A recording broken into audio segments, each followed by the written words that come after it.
had so much fun writing this new series.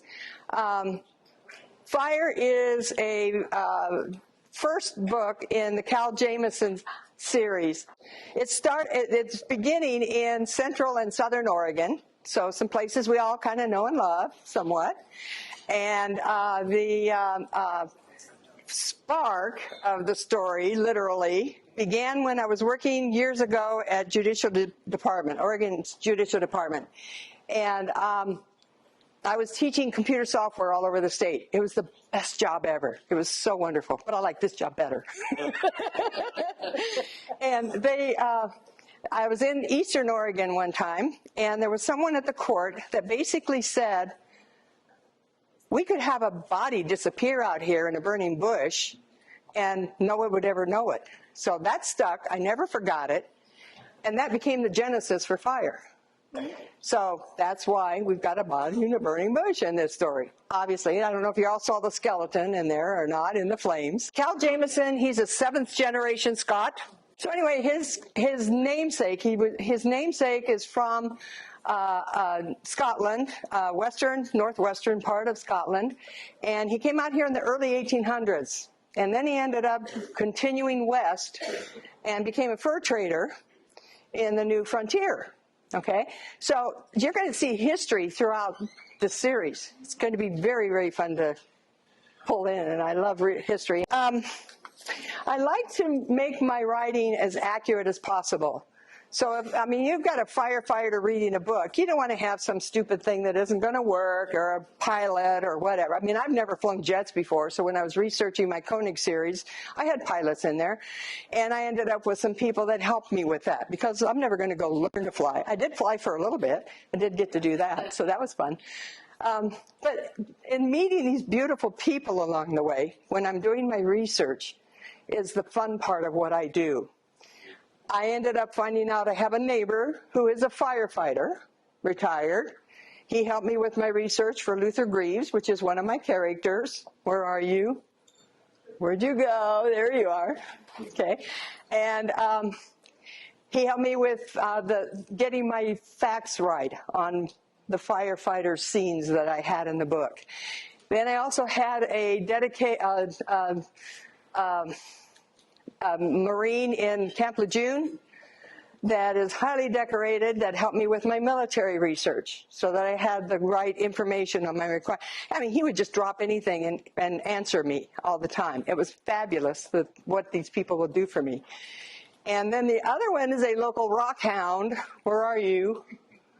There you are. That helped me. I have an artist character in my book who uses natural resources for her paints, for the colors in her paints. So he helped me with the kinds of rocks that I needed to use to make that work.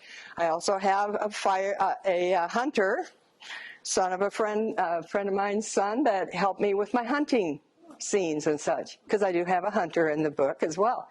So it's that kind of stuff that just makes my life so exciting in meeting these great people, and I just never know. So beware, one of you could be a character in another book. So just saying, you never know. So anyway, when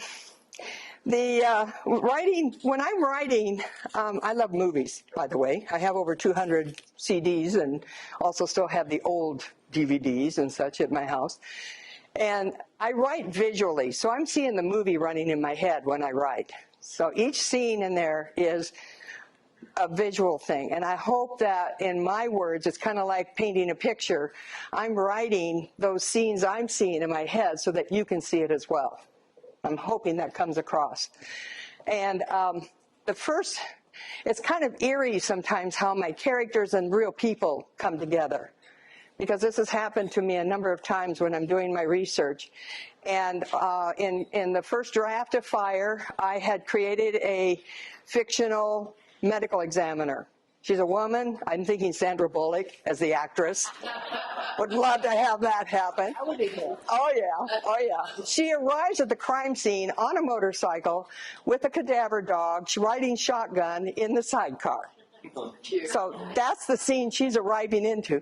She finds the burning body in the flames and such, and so there's some officials, firemen and police and whatever around. And they don't know what they're doing. They're standing there looking at her with her mouths open and stuff. And she says, "Get your hands off my body." That's her first line. So I'm throwing humor into these. I'm having so much fun with this. Then I ended up finding and meeting the real medical examiner for Deschutes County, woman, my motorcycle, lives in the same area on the same road. I put my character based on a house I found for sale online.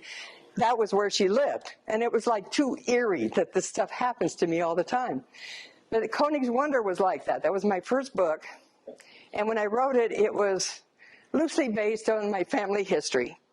Two brothers came from Germany, two Kuhlmann brothers, because that's my maiden name, came from Germany, ended up separating when they got to New York, never saw each other again.